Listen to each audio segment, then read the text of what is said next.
thanks for taking the time to come here and meet.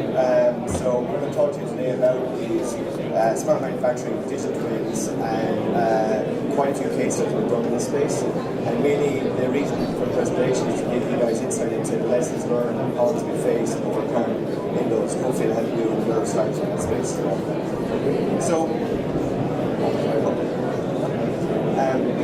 the last presentation was very good at kind of giving you background on what IoT is. I'm not going to repeat that content. And also, in the smart manufacturing space in particular, these are kind of 7 very, very common use cases that we reference again and again.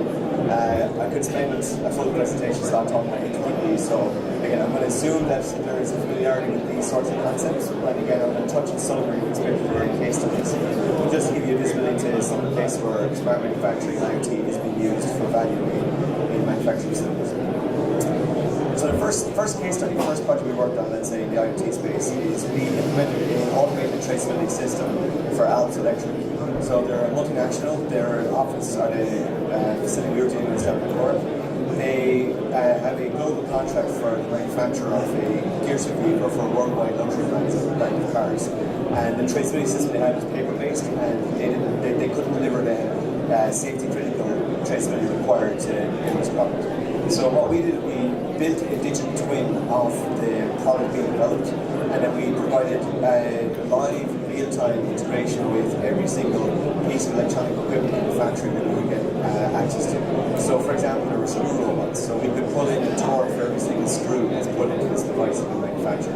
The soldering machine, we worked out the solder paste and the temperature of the solder, let's say, the firmware, exactly what version of firmware was worked on. So from a zero touch, zero impact on the human process perspective, we actually built out a full end-to-end traceable digital twin of everything from raw materials through to 120 odd steps in the FBA through to manufacturing. And that was built for them, rolled out, and great success. After that, we layered on an environmental IoT process as well, whereby we could look at temperature and humidity within the factory floor and then compare that to the failure rates of what coming out of our system.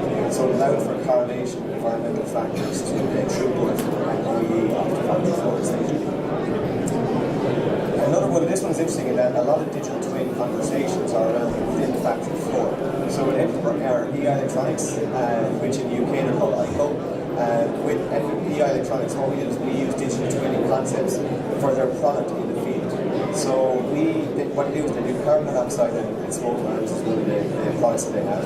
And these smoke alarms and carbon monoxide alarms talk to themselves in a mesh network in the facility. So what we did is we worked with them to build a bridge within their customer's premise that talked to that mesh, got the data and put it into the cloud.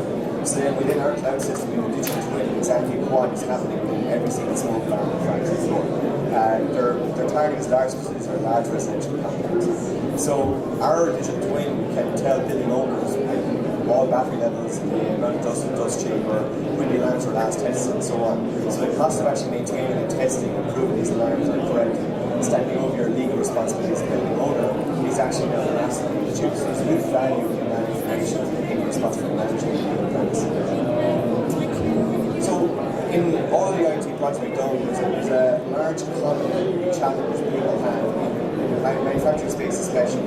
And that's the notion that you've got to get started using some quick and dirty technology that you're going to throw out and you feel that you're going to have started in 6 months' time. So in partnership with Microsoft, Dell, and Intel, ActionPoint has developed a product called IoT Predict, specifically aimed at addressing the how do I get started quickly, but in a platform that will grow and scale my business. So it's meant as a cornerstone for enterprise IoT strategy. I guess the reason I'm bringing this up is to give you visibility to what's involved in IoT from the complexities perspective.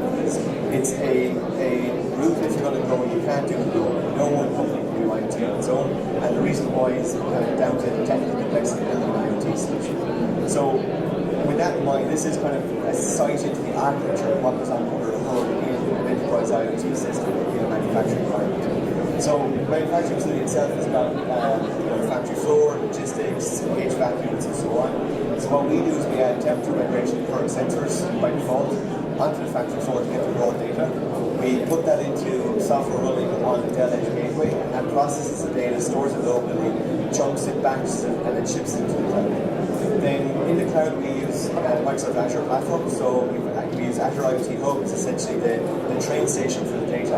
And Azure IoT Hub's responsibility is to take the data in as quickly as possible and route it into a number of different destinations. So the first and foremost, this is a critical part of any IoT strategy, smart manufacturing strategy, is you have to be able to be the experts view and visibility of the raw data. So this tool, Time Series Insights, allows the experts to actually swim around the data and look for correlations between what's happening to the data and what they're seeing in the factory floor. Then what they're going to come up with is some insights that they want to try and audit. And then the way to audit insights is to use the Stream Analytics tool. That's the next part of the process. Azure Stream Analytics allows you to quantify insights that the experts have and look for those in real-time basis of the data and then raise the awareness of That's the fundamental principle here in the Stream Analytics process. And then the final part is storing the data. Data is the new oil, is a phrase, and if you're going to look at doing machine learning and any of that AI, keep that in mind. The more data you have, the better. If you don't have data, you can't anticipate that. So rolling out an IoT strategy that doesn't store data means you're not building for the future, and that's a key part of what we have out of the box. So that's kind of the fundamental core of any IoT smart manufacturing solution. It has to have these components to automate the environment. But then it has to be able to grow, and that's where integration is needed. So, custom dashboards and custom vision is very important. Being able to customize the alert integrations there. Having integration on the edge with other platforms, so being able to talk to Canvas, Backend, and so on. Those physical integrations are very important to grow into IoT strategy over time. And then adding machine learning on top, and finally integrations with other cloud platforms for your systems like Dynamics, Salesforce, your health package, and so on. IoT is a standalone solution. It will remain standalone of no value to your enterprise unless it becomes part of your enterprise ecosystem. So it's very important that when you build out your enterprise IoT strategy, you look at how to become a part of your enterprise software. And that's essentially a key part of what we're doing in this product. Going back to how we approach things and where the blockers are. We joke that the IoT Summit's talk is essentially a talk. A lot of people spend a lot of time talking about it, but very few people are able to actually take that plunge and start it. So if there's one visual that to take away from the entire presentation, is this one. So when we talk to people about IoT, we bring this visual of pearls to the table. So if you look at pearls, there's real pearls and there's synthetic pearls. Okay? And they both look the same, they both really shiny. But the ones with the value, the real pearls, the differentiator is that they've got a piece of grit in the middle of all this synthetic pearl doesn't. And it's that grit that really gives you the value. And without the grit, it's off the value. So if you look at an IoT project, it's going to be really cool and shiny, and your IT team, your tech team will love it, the marketing team will be all over it, it's great. But is it going to be valuable to your business in the long term? Is it going to be synthetic? What's going to be? You've got to make sure that when you're doing your IoT strategy for the long term, you find that piece of grit that sits in the middle of your IoT strategy. What is the business problem, the business challenge? What is it you're trying to achieve? And use IoT from within your business. Make sure it's technology supported, not technology led. It's a critical element to how you want to take and start a good IoT strategy. So with that in mind, the other thing is to try and focus the mind. We think time boxing is very important. So we have a process called the ActionPoint IoT Factory. And basically what we do is we have a 10-week process from initial workshop where we talk about your grit and where your business challenges. We work out the business analysis to see what's the minimum solution required to improve we can solve that grit. All the way through to delivery, deployment, and putting something in production. We've done that in 10 weeks for a number of customers. So we'll go through a couple of case studies and close off then. So this customer here in Central, they do large package printing for the likes of L'Oreal and so on. So that cardboard box you take control of the bin, you have to find a product, you put it on the open potential to the side. So they've got these large rolling printers. There's hundreds of thousands. They've been around for a long time. And they're looking for IoT integration. They haven't. There is no way to integrate with them. So when it comes to the management looking at what their OEE is, they get it a day or two later. And a lot of it is based upon anecdotes. It's hard to get real life OEEs to when these machines are in operation.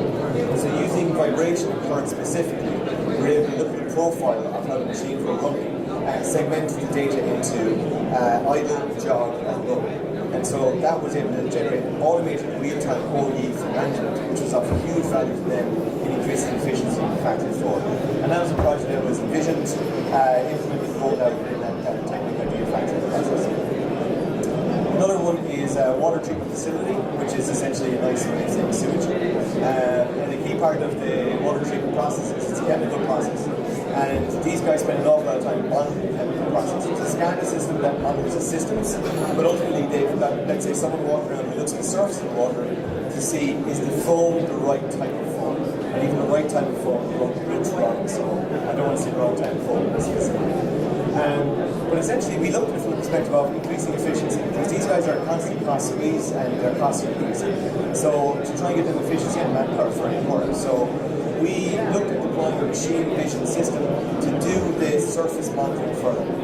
And what I want to do is just give you a visibility of how that works in practice. So looking again at the IoT architecture, which is your standard IoT architecture, on the edge here, we change information source that we talk to the scanning system. So we use OpenCDA to put in about 40 tags of information about what fans are blowing, what valves are open, and so on. So understanding exactly what's going on within the plant. But then we layered on top of that a machine vision model that we train in the cloud to identify good foam versus bad foam. And essentially, that runs on the edge and identifies what's called aeration status. Is the water in a properly aerated? Once we get that from machine vision, we then feed that up into the cloud, combine it with the other 40 odd tags. And if the aeration status changes to be something bad, we look at the current status and we say, listen, the aeration status is bad and the fan's not blowing, so it's probably your fan. And the aeration status is bad, but the fan is blowing, but the valve is closed. We're basically not only raising the alert, but we're giving them advice as to what could be wrong. So it's decision support as well as remote monitoring. And that was a team roll out for them. It's rolled out in trial basis. It's really been a huge deployment so far. So some of the learnings from that, essentially IT and OT came together, that's very important. So not only the operational guys and the tech guys, but they actually came together and worked together. And then the automation team support was critical as well. So dealing with tags from PLCs is some of the automation team needs to buy into. It's a good machine vision use case. It's reading off OpenCTA and OpenCUA, not only reading but writing as well. So we're able to write tags back into their OpenC and into their scan system, so they can put information on our system on their HMI. So it's a full bi-directional data flow. And also the time down at R&D was critical to focusing everyone's mind to get this project done, dosed and delivered, showing value in a short period of time. So overall, we've worked with quite a few large organizations, so we've got a lot of lessons we've learned over the years. So just to touch on these, essentially, a key part is when you're doing these sorts of solutions, you've got to support business as usual. It's critical that we don't go in and go, listen, we shut down the factory floor for 2 days and we install some basic kit, ain't going to fly.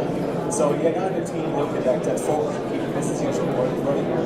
The stakeholders, they need to buy into the process, and they're the ones that are, they've been asked to do an IoT strategy. It's oftentimes their only guidance is, you need to do IoT, or you need to do smart manufacturing. So giving them visibility to what the real value is going to be is very difficult, and getting their buy-in is critical. So that's a key part, is getting the right people understanding what the business value of the strategy is going to be. Getting the full team engaged in addressing the concerns they have around, well, if we don't build it, we can't support it. So addressing that non-military concern is very, very important, because it is a team sport. And then finally, every large organization has got specific connectivity, network policies, security policies, and so on. So any solution has to be flexible enough to be able to address and satisfy any of those concerns that are often taken. I did mention into the future. So where we see this going is an awful lot of what we're doing in IoT and smart manufacturing is getting data from your factory facility into the cloud. But what that does is introduce a major data consumption challenge. How do you make that data real to your business? And at the moment, we're building more and more dashboards, more and more alerting, and so on. But if you look at 3 years down the line, maybe 5 years down the line, we use HoloLens at the moment in proofs of concept, but it's going to become pervasive. And the idea is that down the line, you can walk your factory floor, and instead of seeing just red and green traffic light stacks on top of your factory, you can have an unlimited set of context-aware smart stacks. So if you're a finance guy walking the factory floor, you can see the numbers of revenue over a piece of kit. If you're an operation guy, you can see OEE numbers. So essentially, it's a good limitless number of personalized HMIs as you walk the factory floor. So this sort of consumption of the data is one of the downstream reasons why you need to start gathering people now. It's a very powerful use case in the future, and also augmented reality is very powerful for training both on and off the job. So that's everything I have for you. So I guess, as I said, show us the column, we'll show you the way. Thank you very much for your time. I hope it was of use. And we're down on E04 if I'm talking about this. So